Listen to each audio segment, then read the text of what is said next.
की घंटी जैसे ही बजे हर बड़ी खबर रफ्तार पकड़े, क्योंकि हम लाए हैं 4 ऐसी दमदार खबर हमारे खास शो 4 के चक्रव्यूह में। नमस्कार, कैपिटल टीवी उत्तर प्रदेश देख रहे हैं आप। मैं हूं आपके साथ राधिका राज। आज 4 के चक्रव्यूह में सबसे पहले बात होगी ऑपरेशन सिंदूर की, जहां भारत पाकिस्तान तनाव के बीच वाराणसी में महिलाओं ने भारतीय सेना की सलामती को लेकर भगवान हनुमान को सिंदूर चढ़ाया, साथ ही पाकिस्तान के विरोध में नारे लगाए। फिर बात होगी देश विरोधियों की। भारत पाकिस्तान में इस वक्त गंभीर माहौल है और इसी बीच भारत में बैठे देश विरोधियों को चिन्हित कर पीटा गया। पूरा मामला बताएंगे आपको। साथ ही बात होगी सपा विधायक शाहिद मंसूर की। जाति जनगणना को लेकर सपा विधायक शाहिद मंसूर ने बीजेपी पर निशाना साधा, तो क्या बोले विधायक, जानेंगे। और आखिर में बात होगी समाजवादी पार्टी की, जहां भारत पाकिस्तान सीज फायर की खबर पर सपा की पहली प्रतिक्रिया सामने आई। जानेंगे पूरी खबर। तो चलिए शुरू करते हैं 4 का चक्रव्यूह। पहली खबर ऑपरेशन सिंदूर से जुड़ी है। दरअसल भारत और पाकिस्तान की मौजूदा स्थिति के बीच ऑपरेशन सिंदूर की चर्चा पूरी दुनिया में देखी जा रही है। ऑपरेशन सिंदूर के तहत ही भारतीय सेना ने पाकिस्तान और पाक अधिकृत कश्मीर में स्थित आतंकी ठिकानों पर जोरदार प्रहार किया था।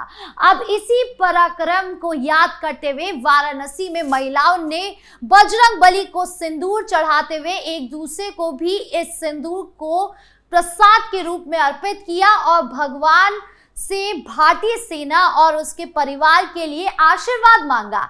इस दौरान महिलाओं का साफ कहना है कि जिस प्रकार से पाकिस्तान के खिलाफ भारतीय सेना करारा प्रहार कर रही है, हम ये स्पष्ट करना चाहते हैं कि भारतीय सेना के परिवार से जुड़ी हुई महिलाएं हमारी बहन हैं और उनके सुहाग की रक्षा करने के लिए हम ईश्वर से प्रार्थना करते हैं।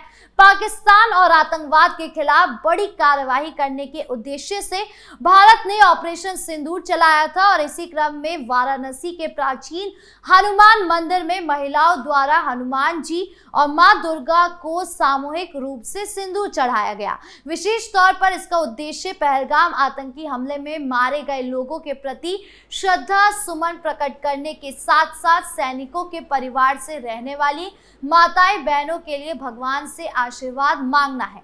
बता दें कि वाराणसी के प्राचीन हनुमान मंदिर पर दर्जनों की संख्या में महिलाएं पहुंची, जहां उन्होंने हनुमान जी और माता दुर्गा को सिंदूर अर्पित कर एक दूसरे को सिंदूर लगाया। बातचीत के दौरान उन्होंने कहा कि पाकिस्तान पर बड़ी कार्रवाई करने के साथ साथ हमारा जवान सुरक्षित सलामत रहे, ये हमारी कामना है। मंदिर परिसर में उन्होंने भारत माता की जय, हिंदुस्तान जिंदाबाद और पाकिस्तान के विरोध में पाकिस्तान मुर्दाबाद के नारे भी लगाए।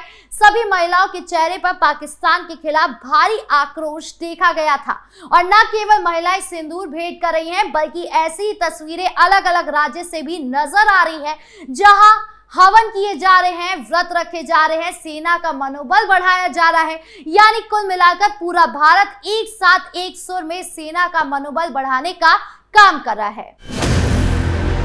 बढ़ते अगली खबर की ओर, जहां बात देश विरोधियों की। दरअसल भारत पाकिस्तान के बीच लगातार तनाव बना हुआ है। भारत पाकिस्तान के बीच हुए सीज फायर के कुछ घंटे बाद ही पाकिस्तान की तरफ से सीज फायर उल्लंघन किया गया। पाकिस्तान ने कई जगहों पर गोलीबारी की है। भारत पाक तनाव के बीच यूपी के गोरखपुर में कुछ युवकों का पाकिस्तान प्रेम उमड़ पड़ा। युवकों ने सड़क पर चिपके पाकिस्तान के झंडे को निकालने की कोशिश की, जिसके बाद पब्लिक ने इन युवकों की पकड़कर पिटाई कर दी। इस घटना का वीडियो भी वायरल है। इस संबंध में हासिल जानकारी के मुताबिक वायरल वीडियो गोरखपुर महानगर के सिंगड़िया कूड़ा घाट का बताया जा रहा है। वही कैंट और एम्स थाने की सीमा को लेकर यह मामला उलझा रहा। ये वीडियो आकाश कुमार नाम के शख्स ने फेसबुक आईडी से पोस्ट कर वायरल की। वीडियो में साफ देखा जा सकता है कि युवक को पाकिस्तान प्रेम दिखाने की कोशिश में पिटाई हुई है। गोरखपुर के नंबर प्लेट लगी एक्टिवा पर 2 युवक सवार थे। तीसरा शख्स सड़क पर चिपके पाकिस्तान के झंडे लगे पोस्टर को नोचते वीडियो में कैद हुआ है। आकाश कुमार नाम के युवक ने फेसबुक पर 2 वीडियो पोस्ट किया। ये वीडियो तेजी से वायरल हो रहा है। वीडियो कब का है, पुलिस इसकी भी जांच कर रही है। भारत पाकिस्तान के बीच युद्ध और तनाव के बीच गोरखपुर से वायरल हो रहे वीडियो में इंटेलिजेंस डिपार्टमेंट भी सक्रिय हो गया है। पहलगाम हमले के बाद भारत ने पाकिस्तान पर सैन्य कार्यवाही करते हुए बीते 7 मई को पाकिस्तान में 9 आतंकी ठिकानों को ध्वस्त किया था। भारत की इस कार्यवाही से बौखलाए पाकिस्तान ने कई बार भारत के रिहायशी इलाकों को टारगेट कर हमला करने की कोशिश की।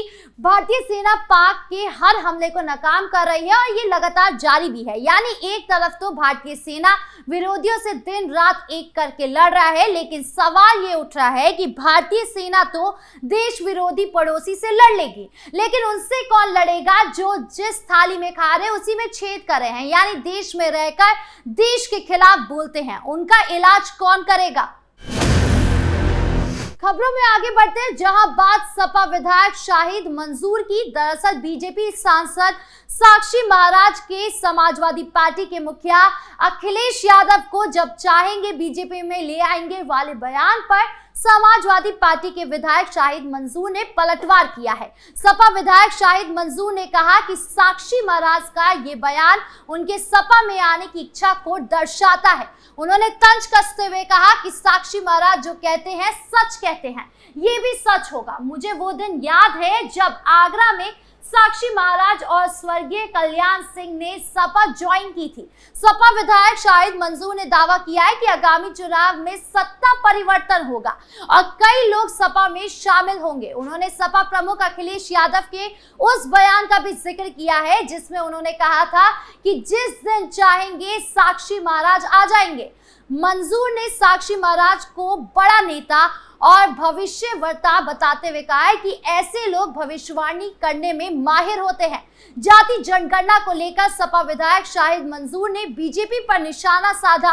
उन्होंने कहा कि सपा और अखिलेश यादव लंबे समय से जाति जनगणना की मांग कर रहे हैं, लेकिन बीजेपी को अब चारों तरफ से घिरने के बाद इसकी जरूरत समझ आई है। उन्होंने नारा दोहराया, जिसकी जितनी संख्या भारी उसकी उतनी हिस्सेदारी।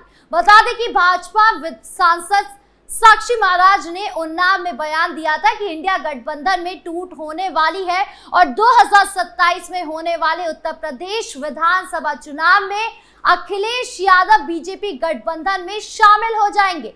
उन्होंने खुद को यादव परिवार का मुखिया भी बताया और बोले उनके परिवार से मेरे बेहतर संबंध है। साक्षी महाराज ने ये बयान उस संदर्भ में दिया था जब एक प्रेस वार्ता में अखिलेश यादव ने कहा था कि वो जब कहेंगे तब साक्षी महाराज भाजपा छोड़ सपा में आ जाएंगे। अब जिस तरीके से सपा विधायक आगामी चुनाव को लेकर भाजपा पर निशाना साध रहे हैं, ऐसे में देखना दिलचस्प होगा कि भाजपा क्या कुछ पलटवार करती है। खबरों के अंत में अब बात समाजवादी पार्टी की। दरअसल भारत पाकिस्तान के बीच पिछले कई दिनों से चल रहे तनाव के बीच अमेरिकी राष्ट्रपति डोनाल्ड ट्रंप ने दावा किया है कि भारत पाकिस्तान सीज फायर के लिए तैयार हो गए हैं। वहीं अमेरिकी राष्ट्रपति डोनाल्ड ट्रंप के इस दावे को लेकर समाजवादी पार्टी की पहली प्रतिक्रिया सामने आई। सपा नेता ने आईपी सिंह ने कहा कि प्रधानमंत्री मोदी को अमेरिका के सामने कतई नहीं झुकना चाहिए। सपा नेता आईपी सिंह ने एक्स पर पोस्ट कर लिखा, डोनाल्ड ट्रंप कौन होते हैं? आतंकी पाकिस्तान का पक्ष धर रहा है अमेरिका। प्रधानमंत्री मोदी को अमेरिका के सामने कतई नहीं झुकना चाहिए। मैं फिर कहूंगा कि राफेल जैसे फाइटर प्लेन नुमाइश के लिए रखा है, अमेरिका नहीं देश की जनता से पूछकर युद्ध विराम हो। बता दें कि अमेरिकी राष्ट्रपति डोनाल्ड ट्रंप ने ट्वीट पर लिखा था कि संयुक्त राज्य अमेरिका की मध्यस्थता में एक लंबी रात की बातचीत के बाद मुझे ये घोषणा करते हुए खुशी हो रही है कि भारत और पाकिस्तान पूर्ण और तत्काल युद्ध विराम पर सहमत हो गए हैं। दोनों देशों को बधाई। इस मामले पर आपके ध्यान के लिए धन्यवाद। वहीं इसी बीच विदेश सचिव विक्रम मिस्री ने कहा था कि डीजीएमओ ने दोपहर 3:30 बजे भारतीय डीजीएमओ को फोन किया। उनके बीच सहमति बनी कि दोनों पक्ष भारतीय समय अनुसार 5 बजे से जमीन, हवा और समुद्र में सभी तरह की गोलीबारी और मिलिट्री एक्शन कार्रवाई बंद कर देगा, और जो कि भारत ने बंद भी कर दिया था। लेकिन कायर पाकिस्तान कभी भी अपनी हरकतों से बाज नहीं आ सकता। सीज फायर के ऐलान के बाद भी पाकिस्तान ने भारत पर हमला किया, यानी इससे पाकिस्तान खुद संदेश दे रहा है कि उन्हें वॉर चाहिए। हालांकि पाकिस्तान की कायरता का उसको करारा जवाब भी मिला, जिसने पाकिस्तान को बड़ा डैमेज दिया है। वहीं सीएम योगी की ओर से भी प्रतिक्रिया सामने आई है, जहां उन्होंने पाकिस्तान को आतंकवाद कुत्ते बताया। आपके इस पूरे मामले पर क्या राय है, कमेंट बॉक्स में जरूर बताएं। 4 के चक्रव्यूह में आज खबरों का सिलसिला यहीं खत्म करते हैं। कल फिर मिलेंगे आपसे नई खबरों के साथ। वीडियो अच्छी लगी हो तो लाइक शेयर करें, चैनल को सब्सक्राइब करना ना भूलें, और देश की तमाम बड़ी खबरों से जुड़े रहने के लिए देखिए कैपिटल टीवी उत्तर प्रदेश।